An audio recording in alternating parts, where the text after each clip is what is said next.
तो आज की वीडियो में हम सामान्य विज्ञान से रिलेटेड इम्पोर्टेंट 20 क्वेश्चन डिटेल में डिस्कशन करेंगे। यह सामान्य विज्ञान की सीरीज का पार्ट 15 है, जो कि आने वाले railway, NTPC, group D, SSC, CGL, CHSL, bank आदि एग्जामों के लिए हेल्पफुल है।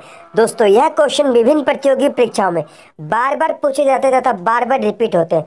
सारे क्वेश्चन इंपॉर्टेंट है, इसलिए वीडियो अंत तक जरूर देखिए। आइए स्टार्ट करते हैं।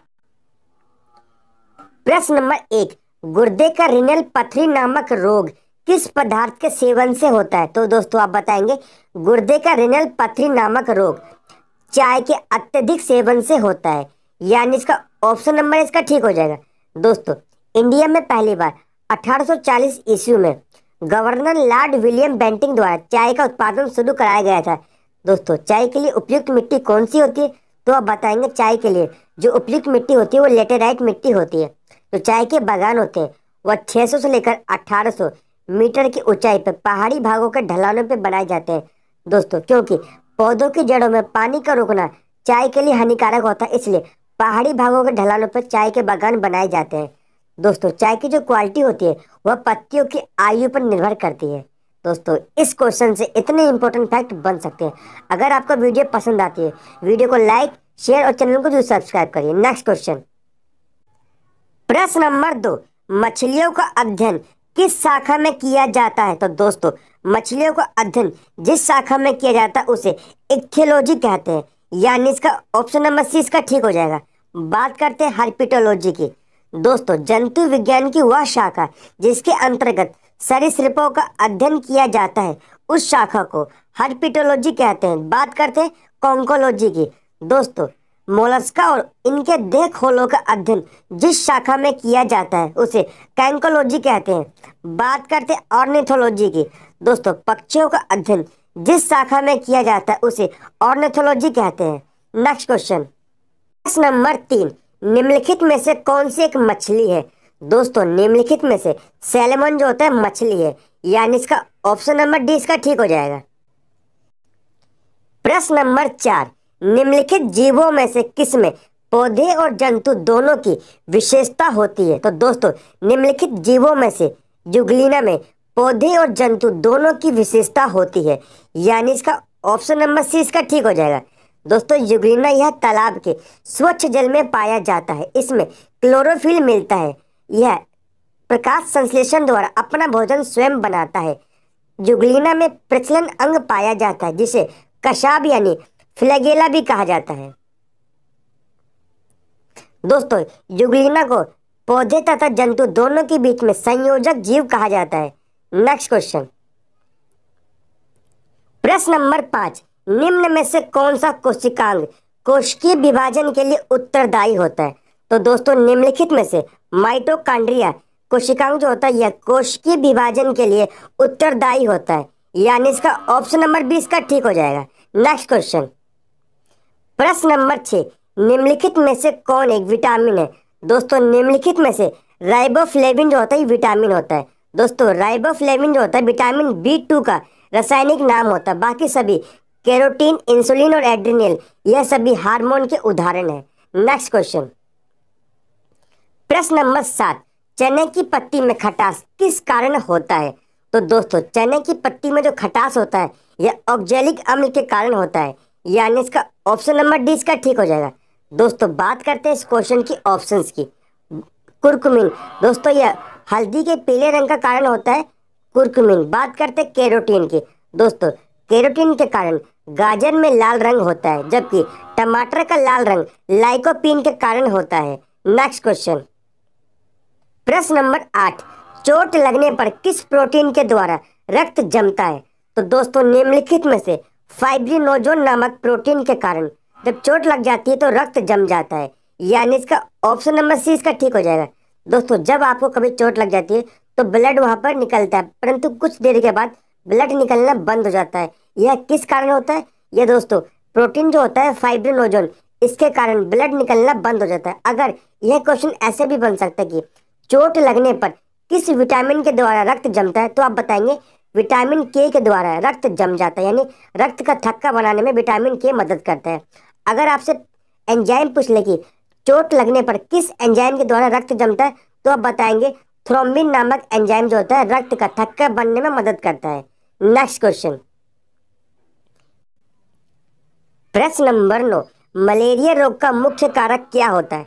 तो दोस्तों मलेरिया रोग का जो मुख्य कारक होता है वह प्लाज्मोडियम होता है, यानी इसका ऑप्शन नंबर है इसका ठीक हो जाएगा। दोस्तों मलेरिया रोग प्लाज्मोडियम नामक रोगजनक परजीवी प्रोटोजोन के संक्रमण से होता है। किसके संक्रमण से होता है? प्लाज्मोडियम नामक रोगजनक परजीवी प्रोटोजोन के संक्रमण से होता है। दोस्तों मादा एनाफिलीज प्लाज्मोडियम की वाहक होती है।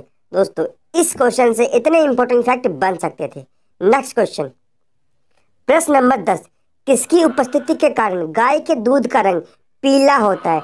तो दोस्तों जो केरोटिन की उपस्थिति के कारण तो गाय का दूध होता है वह पीला होता है, यानी इसका ऑप्शन नंबर इसका ठीक हो जाएगा। दोस्तों एक क्वेश्चन और बनता है कि किसकी उपस्थिति के कारण भैंस के दूध का रंग सफेद होता है? तो आप बताएंगे कैसीन की उपस्थिति के कारण भैंस का दूध का रंग सफेद होता है। नेक्स्ट क्वेश्चन, प्रश्न नंबर 11, बेसिलस एंथ्रेसिस नामक जीवाणु की खोज किसने की थी? तो दोस्तों बेसिलस एंथ्रेसिस नामक जीवाणु की जो खोज की थी वह रॉबर्ट कोच ने की थी। किसने की थी? रॉबर्ट कोच ने की थी, यानी इसका ऑप्शन नंबर 20 का ठीक हो जाएगा। दोस्तों रॉबर्ट कोच ने 1876 ईस्वी में बेसिलस एंथ्रेसिस नामक जीवाणु की खोज की थी। दोस्तों बेसिलस एंथ्रेसिस जीवाणु से एंथ्रेक्स नामक रोग हो जाता है। बात करते हैं दोस्तों लुई पाश्चर के बारे में। दोस्तों 1857 में 1857 में इन्होंने किण्वन की खोज की थी। दोस्तों चीनी के अल्कोहल में परिवर्तन होने की प्रक्रिया को किण्वन यानी फर्मेंटेशन कहते हैं। बात करते हैं अलेक्जेंडर फ्लेमिंग के बारे में। दोस्तों इन्होंने पेंसिलिन की खोज की थी। बात करते हैं एडवर्ड जेनर के बारे में। दोस्तों एडवर्ड जेनर ने 1798 ईस्वी में इन्होंने चेचक के टीके की खोज की थी। नेक्स्ट क्वेश्चन, प्रश्न नंबर 12, पालक में कौन सा अम्ल पाया जाता है? तो दोस्तों पालक में ऑक्जेलिक अम्ल पाया जाता है, यानी इसका ऑप्शन नंबर डी इसका ठीक हो जाएगा। दोस्तों बात करते हैं इस क्वेश्चन के ऑप्शंस के बारे में। एसिटिक अम्ल यह सिरका में पाया जाने वाला अम्ल होता है, जबकि जो फार्मिक अम्ल होता है यह चींटी के डंक में तथा बर्रई के डंक में पाया जाता है, जबकि जो साइट्रिक अम्ल होता है यह नींबू में पाया जाने वाला अम्ल होता है। नेक्स्ट क्वेश्चन, प्रश्न नंबर 13, जंग लगने पर लोहे का भार पर क्या प्रभाव पड़ता है? तो दोस्तों जंग लगने पर लोहे के भार में बढ़ोतरी हो जाती है, यानी लोहे का जो भार होता है वो बढ़ जाता है। ऑप्शन नंबर इसका ए ठीक हो जाएगा। दोस्तों ऑक्सीकरण के कारण लोहे पर जंग लगता है, इसे रस्टिंग ऑफ आयरन कहते हैं। लोहे पर जंग लगने से इसका वजन बढ़ जाता है। लोहे को जंग लगने से बचाने के लिए इस पे गैल्वेनाइजेशन तकनीक का प्रयोग किया जाता है। नेक्स्ट क्वेश्चन, प्रश्न नंबर 14, निम्नलिखित में से कौन सा परमाणु का भाग नहीं है? तो दोस्तों निम्नलिखित में से जो फोटॉन होता है यह परमाणु का भाग नहीं होता है। बाकी सभी इलेक्ट्रॉन, प्रोटॉन और न्यूट्रॉन ये सभी परमाणु के भाग होते हैं, जबकि जो फोटॉन होता है परमाणु का भाग नहीं होता है। नेक्स्ट क्वेश्चन, प्रश्न नंबर 15, यदि चंद्रमा पर बड़ा विस्फोट हो जाए तो उसकी ध्वनि पृथ्वी पर कितनी देर बाद सुनाई देगी? दोस्तों अगर चंद्रमा पर बहुत बड़ा विस्फोट हो जाए तो उसकी ध्वनि पृथ्वी पर कभी भी सुनाई नहीं देगी, यानी इसका ऑप्शन नंबर डी इसका ठीक हो जाएगा। दोस्तों ऐसा क्यों होता है मैं आपको बताता हूँ। दोस्तों चंद्रमा पर वायुमंडल का अभाव पाया जाता है, इस कारण वहां पर ध्वनि जो होती है संचरण नहीं कर पाती। दोस्तों ध्वनि को संचरण यानी मूवमेंट करने के लिए मीडियम की आवश्यकता होती है, यानी उसको माध्यम की आवश्यकता होती है। चंद्रमा पर माध्यम नहीं पाया जाता, इसलिए वहां पर ध्वनि संचरणशील नहीं होती। यही कारण है कि दोस्तों दो एस्ट्रोनॉट आपस में चंद्रमा पर बात नहीं कर सकते। दोस्तों इस क्वेश्चन से और भी इंपॉर्टेंट फैक्ट बन सकते हैं, जैसे चंद्रमा और पृथ्वी के बीच में जो औसत दूरी है कितनी है? तो दोस्तों जो चंद्रमा और पृथ्वी के बीच में जो औसत दूरी है 3,84,403 किलोमीटर, ये लगभग में दूरी है। दोस्तों बात करते हैं चंद्रमा का जो अध्ययन होता है किस शाखा में किया जाता है? दोस्तों चंद्रमा का जो अध्ययन होता है वह सेलेनोलॉजी में किया जाता है। प्रश्न नंबर 16, पेलाग्रा रोग किस विटामिन की कमी से होता है? दोस्तों मोस्ट इंपोर्टेंट क्वेश्चन है, यह उत्तर प्रदेश शिक्षक भर्ती में पूछा गया क्वेश्चन है। दोस्तों जो पेलाग्रा रोग होता है यह नियासिन विटामिन की कमी से होता है, यानी इसका ऑप्शन नंबर इसका ठीक हो जाएगा। दोस्तों नियासिन विटामिन क्या होता है? दोस्तों नियासिन विटामिन जो होता है ये विटामिन B3 का रासायनिक नाम होता है। दोस्तों विटामिन बी 3 का एक और नाम है, इसे निकोटीन एसिड भी कहते हैं।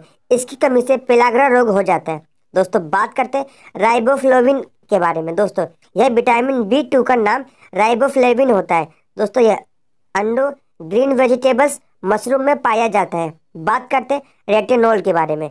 दोस्तों ये विटामिन ए का रासायनिक नाम है। दोस्तों विटामिन ए की कमी से कौन सा रोग हो जाता है? तो दोस्तों विटामिन ए की कमी से रतौंधी रोग हो जाता है। बात करते हैं थायमिन के बारे में। दोस्तों विटामिन बी 1 का नाम जो रासायनिक नाम होता है वो थायमिन होता है। दोस्तों विटामिन बी 1 की कमी से कौन सा रोग हो जाता है? तो दोस्तों विटामिन बी 1 की कमी से बेरी बेरी रोग हो जाता है। नेक्स्ट क्वेश्चन, प्रश्न नंबर 17, केंचुओं में पार्श्वीय हृदय की कुल संख्या होती है। तो दोस्तों केंचुओं में जो पार्श्वीय हृदय की कुल संख्या होती है वह होती है 8, यानी 4 जोड़ी होती है। ऑप्शन नंबर डी इसका ठीक हो जाएगा। दोस्तों जो केंचुआ होता है यह एनालिडा संघ से संबंधित होता है। इसका वैज्ञानिक नाम फेरिटीमा पोस्टुमा होता है। यह द्विलिंगी जंतु होता है। शरीर इसका अनेक खंडों में विभाजित होता है। केंचुए के अधर तल के 14वें खंड में मादा जनन अंग जबकि 18वें खंड पर नर जनन अंग पाया जाता है। दोस्तों जो केंचुए का प्रमुख उत्सर्जी पदार्थ होता है वह यूरिया होता है। दोस्तों जो केंचुआ होता है श्वसन क्रिया त्वचा द्वारा करता है। नेक्स्ट क्वेश्चन, प्रश्न नंबर 18, इलेक्ट्रॉन की खोज किसके द्वारा की गई थी? तो दोस्तों इलेक्ट्रॉन की खोज जे थॉमसन के द्वारा की गई थी, यानी इसका ऑप्शन नंबर बी ठीक हो जाएगा। दोस्तों जे थॉमसन द्वारा इलेक्ट्रॉन की खोज की गई थी। इसके लिए इन्हें 1906 में फिजिक्स का नोबेल प्राइज दिया गया था। दोस्तों जे थॉमसन द्वारा सीआरटी प्रयोग के दौरान, सीआरटी यानी कैथोड रे ट्यूब प्रयोग के दौरान इलेक्ट्रॉन की खोज की थी। दोस्तों इलेक्ट्रॉन को ई के सिंबल से डिनोट किया जाता है। बात करते हैं रदरफोर्ड के बारे में। दोस्तों रदरफोर्ड ने प्रोटॉन की खोज की थी, जबकि जेम्स चैडविक ने इन्होंने 1932 ईस्वी में बेरिलियस धातु पर अल्फा कणों की बौछार के द्वारा न्यूट्रॉन की खोज की थी।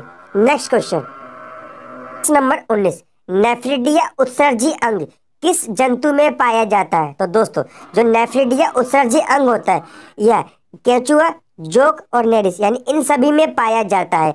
ऑप्शन नंबर डी इसका ठीक हो जाएगा। दोस्तों केंचुआ, जोक और नेरिस ये सभी एनालिडे संघ से संबंधित जीव है। इन जीवों में जो उत्सर्जी अंग होता है उसे नेफ्रिडिया कहते हैं। नेक्स्ट क्वेश्चन, आज की वीडियो का अंतिम प्रश्न, प्रश्न नंबर 20, ओजोन गैस किस मंडल में पाई जाती है? दोस्तों जो ओजोन गैस होती है यह समताप मंडल में पाई जाती है, यानी इसका ऑप्शन नंबर बी ठीक हो जाएगा। दोस्तों समताप मंडल को इंग्लिश में स्ट्रेटोस्फीयर भी कहते हैं। दोस्तों जो ओजोन गैस होती है यह समताप मंडल में 15 से लेकर 35 किलोमीटर के बीच में पाई जाती है। दोस्तों जो ओजोन गैस होती है इसको किस इकाई में मापा जाता है? तो दोस्तों इसे डाप्सन इकाई में मापा जाता है। दोस्तों ओजोन गैस जो होती है यह सूरज से आने वाली पराबैंगनी किरणों को अवशोषित कर लेती है। दोस्तों पराबैंगनी किरणें मनुष्य के लिए व पेड़ पौधों के लिए घातक होती है। इससे चर्म रोग व कैंसर आदि रोग हो जाते हैं। दोस्तों आज की वीडियो से इतने इंपॉर्टेंट क्वेश्चन बन सकते हैं। अगर आपका वीडियो पसंद आई तो वीडियो को लाइक, शेयर और चैनल को जरूर सब्सक्राइब करिए।